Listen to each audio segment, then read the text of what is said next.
Assalamualaikum warahmatullahi wabarakatuh. Perkenalkan, nama saya Siti Karoma dengan NIM 2412222101. Saya di sini akan menjawab pertanyaan UAS dari mata kuliah studi kelayakan bisnis. Untuk soal yang pertama yaitu, apa saja resiko utama yang dihadapi PT Jaya Abadi dalam memulai bisnis baru yaitu peternakan ayam di wilayah yang rawan banjir? Untuk resiko yang pertama yaitu resiko banjir, ancaman kerusakan infrastruktur dan kehilangan ternak. Yang kedua, penyakit ternak. Penyebaran penyakit dapat menyebabkan kematian massal dan penurunan produktivitas. Yang ketiga, ketersediaan pakan. Ketergantungan pada pasokan pakan yang mungkin terganggu akibat bencana.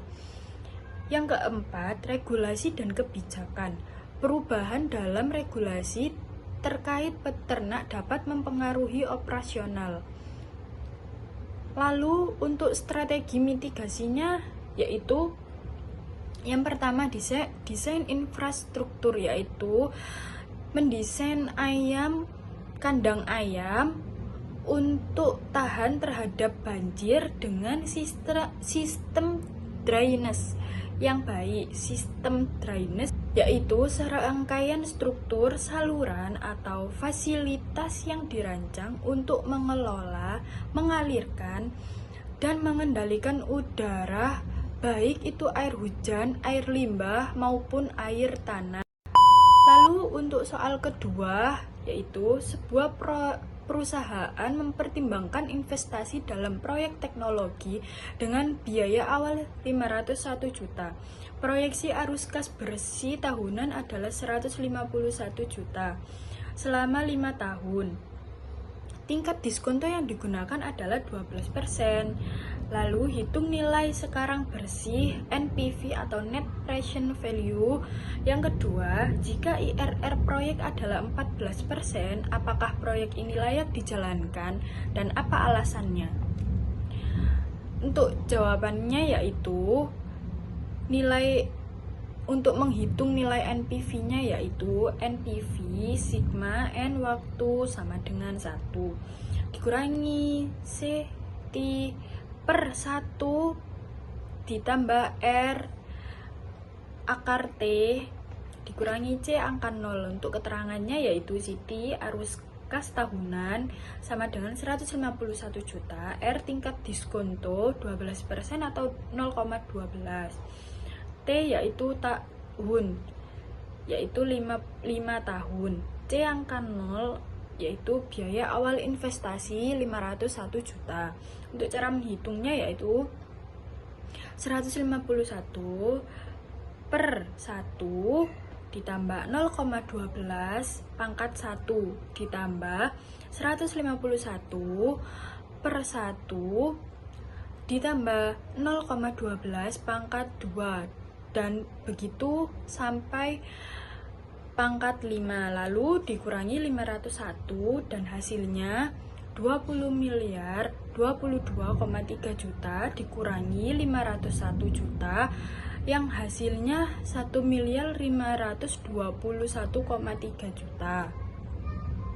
Lalu untuk keputusan investasi berdasarkan IRR-nya yaitu jika tingkat diskonto proyek lebih dari 12%, maka proyek layak dijalankan. Tetapi jika tingkat diskonto proyek lebih rendah dari 12%, maka proyek tidak layak dijalankan. Dengan alasan IRR 14% lebih tinggi dari tingkat diskonto 12%, menunjukkan bahwa proyek menghasilkan pengembalian lebih tinggi dari yang diminta oleh tingkat diskonto. NPV positif yaitu 1 miliar 521,3 juta juga menunjukkan bahwa proyek menghasilkan nilai tambah ekonomi. Kesimpulannya, proyek ini layak dijalankan karena IRR 14% lebih tinggi dari tingkat diskonto 12% dan NPV-nya positif yaitu di 100 miliar 521,3 juta. Lalu untuk soal ketiga, Sebuah usaha toko roti membutuhkan investasi awal sebesar 101 juta. Pendapatan per bulan diproyeksikan 21 juta dengan biaya operasionalnya 13 juta. Hitung waktu modal balik atau payback period. Apakah usaha ini layak dijalankan jika waktu balik modal maksimal yang diharapkan adalah 2 tahun? Untuk rumus periode pengembalian atau payback period, yaitu periode pengembalian sama dengan investasi awal per laba bersih bulanan. Investasi awalnya yaitu 101 juta. Pendapatan bulanannya ada di 21 juta. Biaya operasionalnya 13 juta. Laba bersih bulanan sama dengan 21 juta dikurangi 13 juta. Maka hasilnya adalah 8 juta. Lalu caranya yaitu 101 juta dibagi 8 juta sama dengan 12,63 bulan, yaitu dibulatkan menjadi 1 tahun. Lalu usaha ini layak dijalankan karena waktu modal lebih cepat dari batas maksimum yang diharapkan, yaitu kurang dari 2 tahun. Untuk soal ketiga, sebuah bisnis catering memiliki biaya tetap 51 juta per bulan dan biaya variabel 25.000 per porsi. Harga jual per porsi adalah 50.000. Berapa jumlah porsi yang harus dijual untuk mencapai titik impas? Lalu jika rata-rata penjualan per bulan adalah 2.000 per porsi, apakah bisnis ini menguntungkan? Untuk menjawabnya yaitu dengan rumus BEP. BEP satuan sama dengan biaya tetap harga jual per unit dikurangi biaya variabel per unit. Untuk biaya tetapnya yaitu 51 juta, harga jual per unit adalah 50.000, harga variabel per unit 25.000. Oke, kita masukkan di rumusnya. 51 per 50.000 dikurangi 25.000. 51 per 25.000, maka hasilnya 2040 porsi. Jumlah porsi yang harus dijual untuk mencapai titik impas adalah 2040 porsi. Lalu untuk menghitung apakah penjualannya ini menghasilkan untung atau rugi, yaitu dengan cara hitung laba atau rugi. Rumusnya penjualan dikurangi biaya variabel dikurangi biaya tetap. Di sini saya akan menjelaskan pendapatan penjualan, yaitu penjualan 20.000 dikalikan 50.000, maka hasilnya 100 juta. Lalu total biaya variabel 2.000 dikali 25.000 sama dengan 50 juta. Total biaya tetapnya yaitu 51 juta. Lalu dimasukkan ke rumus. 100 juta dikurangi 50 juta dikurangi 51 juta, maka hasilnya minus 1 juta. Lalu rata-rata penjualan 2.000 porsi per bulan menghasilkan kerugian 1 juta per bulan. Kesimpulannya, bisnis ini belum menguntungkan dengan rata-rata penjualan 2.000 porsi per bulan karena masih berada di bawah titik impas, yaitu 2040 porsi.